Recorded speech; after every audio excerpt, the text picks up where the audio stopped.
ating pong mananatiling congressman ng ika-4 na distrito ng Nueva Ecija, Congressman Emeng Pascual! Congressman Emeng na kami, kung Emeng Pascual na kami. Halika!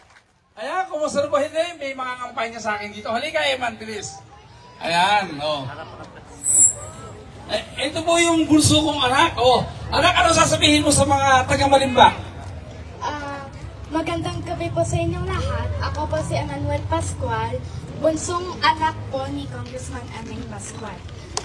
Nandito po ako ngayon dahil po mayroon po ako sasabihin sa inyo. Ito po ay naiboto po si Daddy. Siya po ay isang mabait na magalang tao. Singgan nyo, ha? Siya po ay inspirasyon ko at ng iba pa. Binabalance niya po yung pangangailangan na maging magaling na congressman at na tatay. At sigurado po ako na mamahalin niya rin po kayong lahat tulad po ng pagmamahal niya sa amin. Maraming salamat po. Yes! Magandang gabi po sa inyong lahat. Alam niyo, tingnan niyo, napakasaya po ng harapan natin. Kaya lang, ang sinasabi naman ng mga kalaban, ito daw po scripted. May director. May sabi niya, si Rudy Antonino, yung dating congressman, may director daw. Mayroon daw, bigayan ng pera, milyon daw ang inuubos. Scripted daw lahat to. Tayo po ba nagturuan bago kami dumating dito? Kami daw ang gumagawa po ng mga tarpaulin na yan na gawa-gawa ninyo.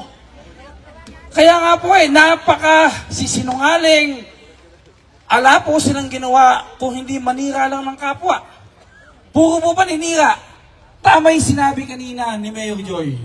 Kinakailangan kapag humarap ka sa tao, sabihin mo kung yung ginawa mo at kung ano pa yung gagawin mo. Ba't hindi po sila mag-meeting ng ganito?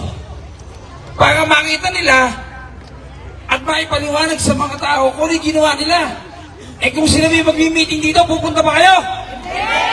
Walang pupunta. Po sinungaling. Sa totoo lang, alam po ninyo,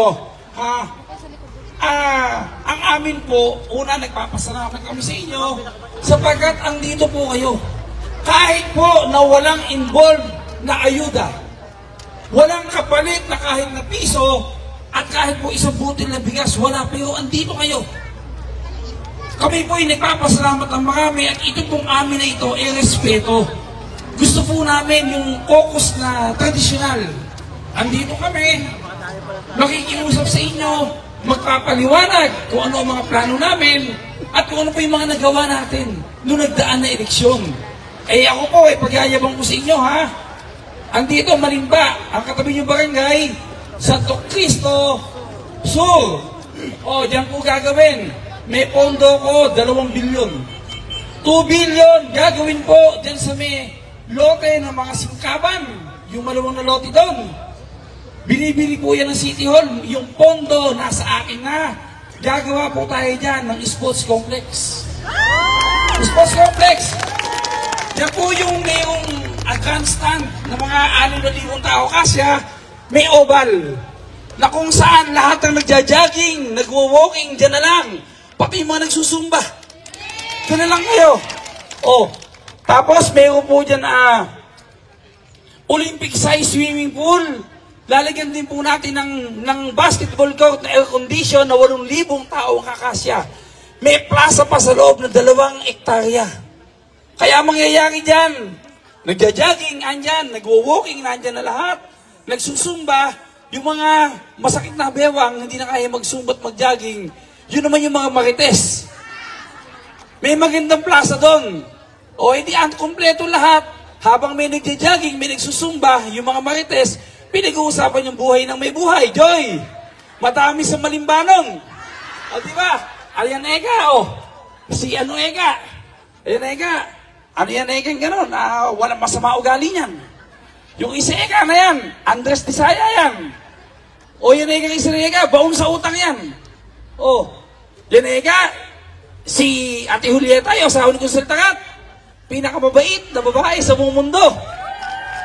Pinakamatyaga. Pinakamatiisin. Na kay Ate Julieta na lahat, isipin mo. Hanggang ngayon, ano yung Kunsel Takat? O, di ba? Aba, alam po ninyo, si Kunsel Takat, ha? Europe ba namin kasama? Nagpunta po sa Europe. Kasama namin. Nagsimba kami sa Roma. Sa Vatican. Pagpasok namin sa Vatican, lahat po kami dire-diretso, kinikilabutan ako. Pagdating po ay Kunsel Takat, ba't hindi makapasok-pasok para may isang elemento na umaharang para kasi makapasok?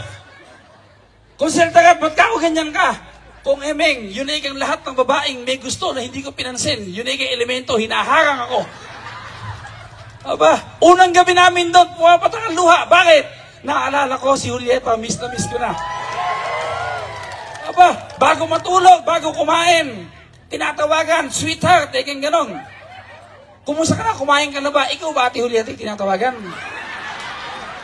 Aba, sinasabi ko lang ang totoo. Aba,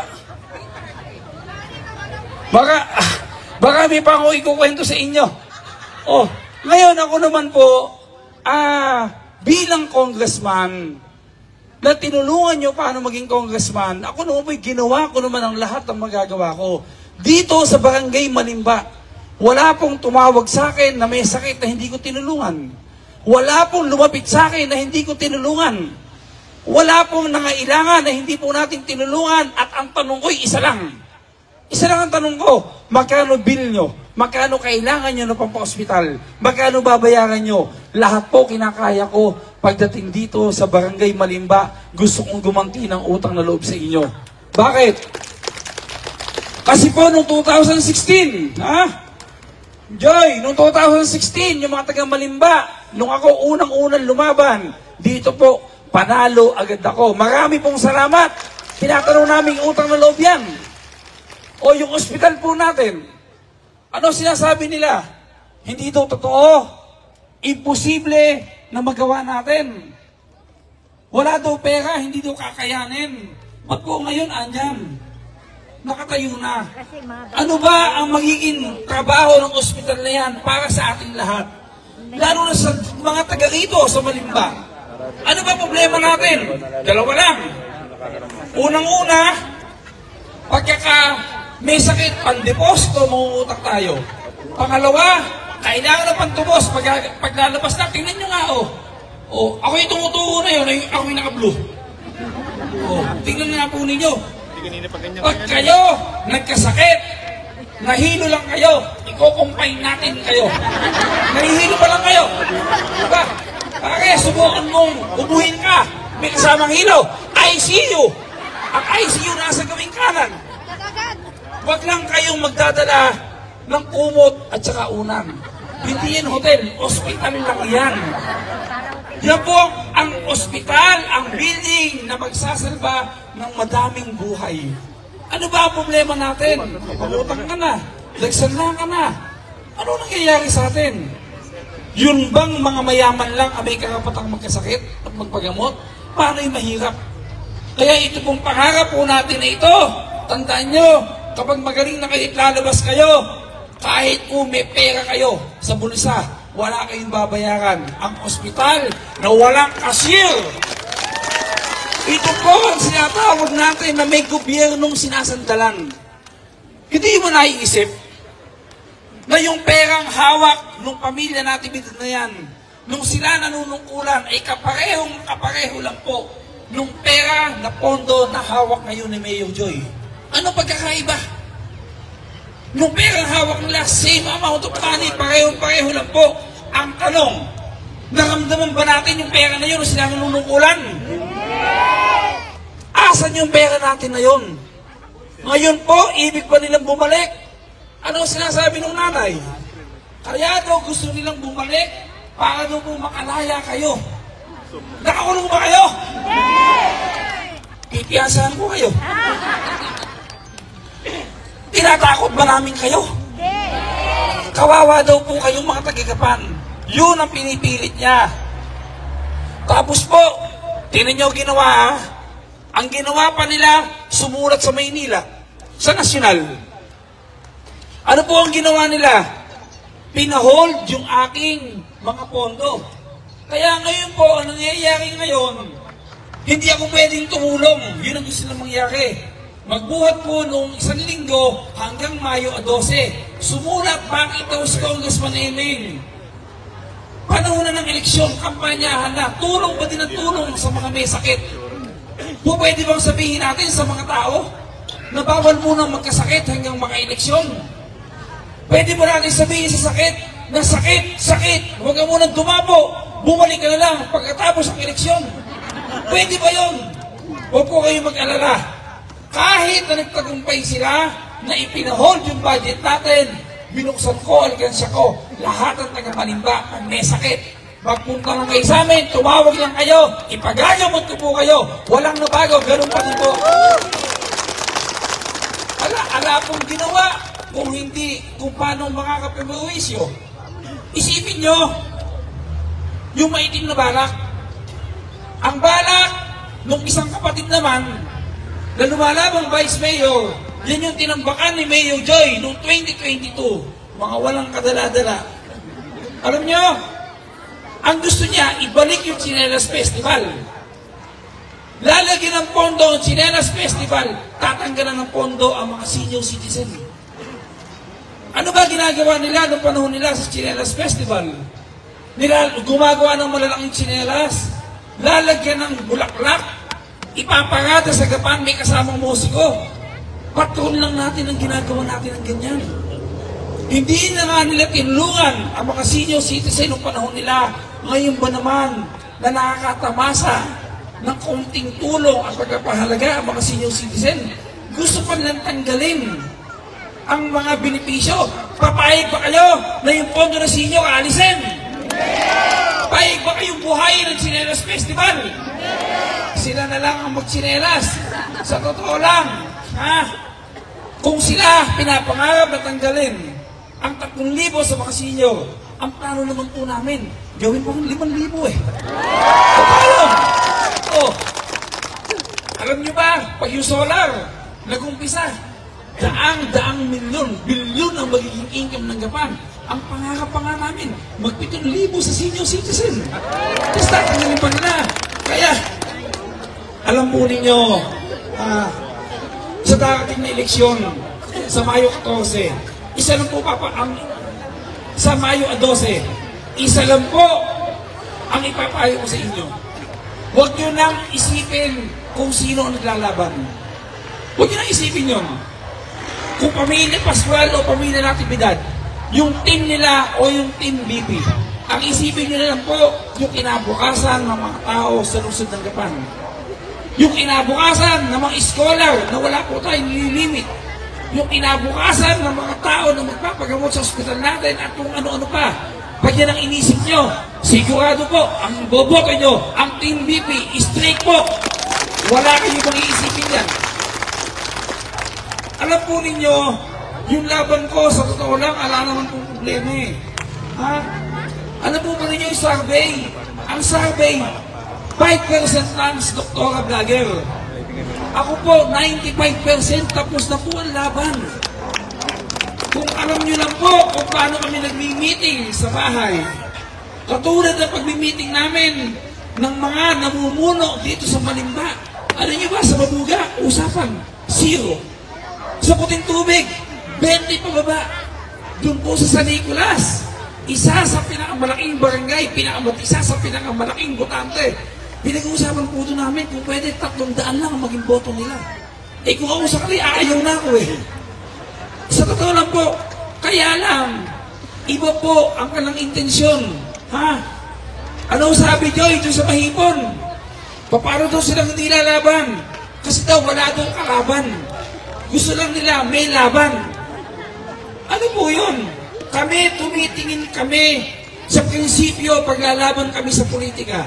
Bakit ako nag-mayor ng Gapan? Kaya ako nag-mayor, nakita ko, walang ginagawang maganda ang mga nakaupo. Sana ganun din po sila. Ano ba gusto nilang baguhin? Gusto nilang ibalik yung pangkisa ng tricycle? Gusto nilang ipahuli uli yung mga toda? Gusto nilang tanggalin yung libreng araro? Yung libreng harvester? Gusto nilang ipasara yung dialysis center?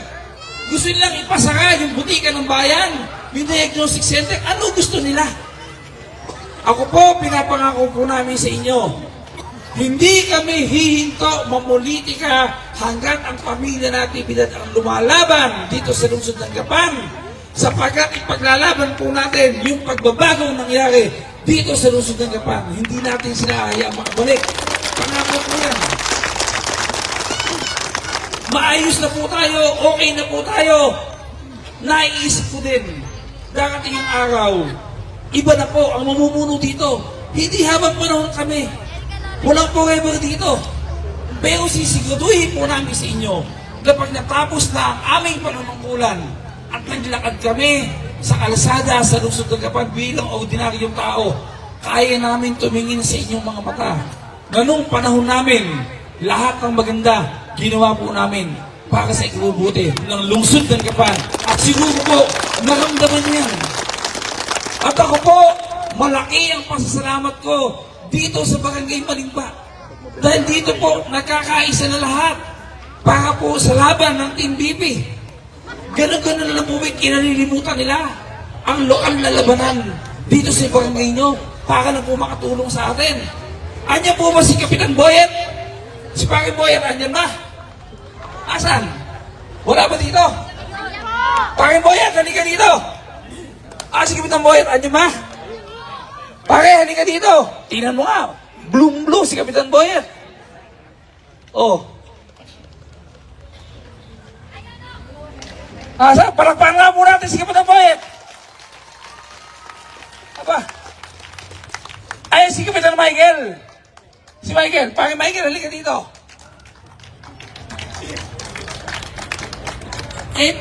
Tingnan nyo nga po. Oh. Andito si, kasarap tingnan. Tingnan nyo nga, si Conserser. Conserser. Ito si Conserser. Si Conserser. Yung pinakamabait na asawa sa buong mundo.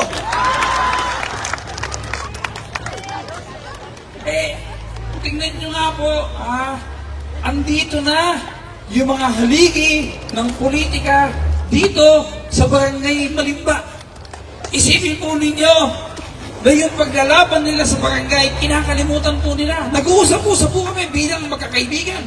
Masayang meeting namin sa bahay kahapon tatay ko. Bakit? Kasi po, sinantabi nila yung politika sa barangay. Hindi po nila pinaglalaban ang Team BP. Pinaglalaban nila yung nangyayaring maganda dito sa ating sa lungsod ng Gapan. Yun ang totoo nun. Kami naman po, pinapangako namin, ayan po, si Kapitan Boyet, si Pare Boyet, ito, isa po yan sa unang nanindigan sa akin para akong kapatid. Napakabait po na tao. Ayan, si Kuya Tagat, si Kuya Sir, isa din to sa unang-unang sumama sa akin. Dito po, si Kapitan Michael. Pinapangako po namin sa inyo na yung pagkakansya at pagsasakripisyo nilang apat, hindi po namin sasayangin. Kami po'y mahaba na po ang mga pinagsamahan namin. At andito po, para po makompleto yung aming team. Haligay dito, Consel Naniyu, Jeff Bautista, Arnel Texon, Jerry Matias, Gemma Caralde Pangilinan, Ami Hernandez, si Omeng Bautista, Jay Mariano. Ito po, yung pong pilit na pinopotesta. Bakit daw ang puti-puti? Ba't di lumaban ng parehas? Pinapadisqualified, Doon na tayo. Huwag tayong tumulong at bumoto sa maitim ang hangarin. Dito na tayo sa maputi ang hangarin. Ang Vice Mayor natin, Vice Mayor Max Pascual. Ito po, yung sigurado na magiging #1 board member sa kalamigan ng Nueva Ecija. Yung kasama ko mula noon hanggang ngayon, Bukal Dodong Bautista. Tapos, nagyayabang sa akin, panayang yabang.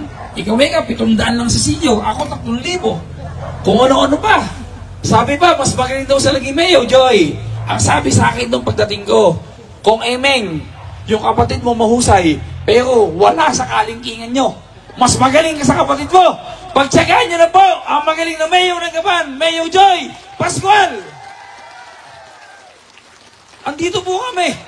Taas noo.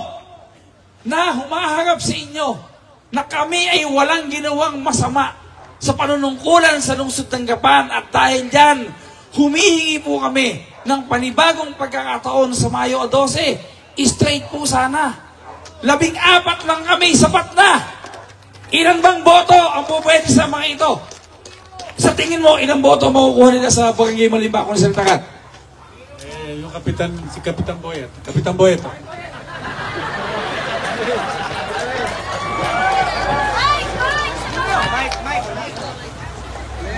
Paring Boyet, ilan daw kayong boto ang makukuha ng kalaban dito sa Barangay Malimba? Pare, malaki na siguro yung 50. Pupwede ba yun? Malaki na 50 sa magiging boto ng kalaban. Kaya yun. Saltarat, mga ilan? Yung sinabi ng kapitan natin, si Kapitan Boyet, mga kababayan ko, sabi nga nung kumpare ko, sir, huwag nyo kami papahiyain. Yun pong inaalok namin sa inyo, mga kababayan namin, pakikinabangan nyo. Hindi po kami makikinabang. Kaya narinig nyo yung salita ng ating Kapitan Boyet na 50. Kaya ba yun, 50? Kaya ba mga kababayan namin, 50 na yun? Sabi ko kayo! 50 na. Kaya rin ang pares. Siguro sir, kung si Kuya sir, ano ba masabi nyo? 51. Ayun, para safe. Ikaw ba, Kapitan Michael? Ano ba yan? Hindi, totoo. Ano ang tingin nyo? 49 po. 49. Hindi, alam po ninyo, sa totoo lang, napakagandang tingnan na nagkakaisa dito sa Barangay Malimba. Kaya sana po, ipakita natin sa kanila na walang puwang sa lungsod ng Gapan. Yung hindi gumagawa ng maganda sa kababayan natin. Patunayan natin sa kanila yon. Sana po, magkatotoo. Kahit yung 51 kay kung sir, payag na ako. Di ba? At ako, eto andito tayong lahat. Kalahating minuto lang, may papaliwanag ako sa inyo. Mabilis lang. Gusto ko malaman yung lahat na ayoko sa GP party list. Bakit ayoko sa GP party list?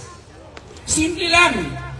Tuwing makikita ko ang GP party list, ang nakikita ko ang mukha ni Rudy Antonino na walang ginawa kundi buwisitin tayo at puro kawalang hiyan ang ginagawa sa atin. Hindi ako against sa GP party list. Alam mo ba ninyo, si GP, kinausap ko sa Maynila, sa Congress. Ang una kong pinakausap sa kanya, huwag mo nang palabanin. Si Doktora, wala namang kalaban-laban. Oo daw. Pinalaban pa din nila. Pinalagpas ko na po yun. Okay na sa akin yun. Nung nabalitaan ko na si Antonino, kinukuha niya ang third nominee, nag-usap kami sa Kawit, Cavite. Doon sa bayan nila sa Eldobong, Revilla. Kaharap sila, andun sila, Revilla. Ang sabi ko, GP, huwag mo namang kunin si Rudy Antonino. Pag lumagpas ang boto mo, baka maging congressman yan. Buwisitin kami ng matanda na yan. Wala naman sa patinuha pa din niya ng third nominee. Hindi po ako nagkulang. Hindi ko pinasabi. Hindi ako nagsawalang ibo. Ako mismo nakiusap sa kanya. Ano ginagawa sa atin ni Antonino? Puro paninira. Ngayon, tatanungin ko kayo. Kung kayo ba, si Congressman Eming Pascual, iboboto nyo ba ang GP party list? Hindi po. Kaya ako po, nakikiusap ako sa inyo. Isipin nyo palagi, si Rudy Antonino. Para pag naisip nyo, si Rudy Antonino, nagmamakaawa ako sa inyo. Huwag niyong boboto ang GP party list. Pwede po ba? Ipinagpalit tayo sa isang Antonino. Si GP, nababaitan ako. Sa katunayan, kinakausap ko siya. Ano sabi ko? GP, kausapin natin ang lahat ng mayor sa 4th District. Makiusap tayo na wala nang papasok kahit na isang party list para solid ka. Bakit gusto kong masolid? Dito sa Gapan, para manalo ang konsihal, 28,000 pataas ang kailangan ng boto. Ilan ang boto ng GP Party List dito? Kahit nagpapamigay sila ng pera, 20,000. Ano ibig sabihin nun? Kahit konsyal, hindi mananalo ang GP Party List sa Gapan. Pero gusto ko tumaas ang boto niya. Nagtataka ako, ba't yun ang naging desisyon niya? Kaya ako po, pero against ako kay Rudy Antonino. Kaya nakikiusap ako sa inyo, huwag niyong iboboto ang GP Party List. Parang awa niyo na po. Pwede po ba? Marami pong salamat sa inyong lahat. At sana po kami lahat humaharap sa inyong harapan na sana po sa Mayo 12, bigyan niyo kami ng pagkakataon. Sorry, Team Mimi!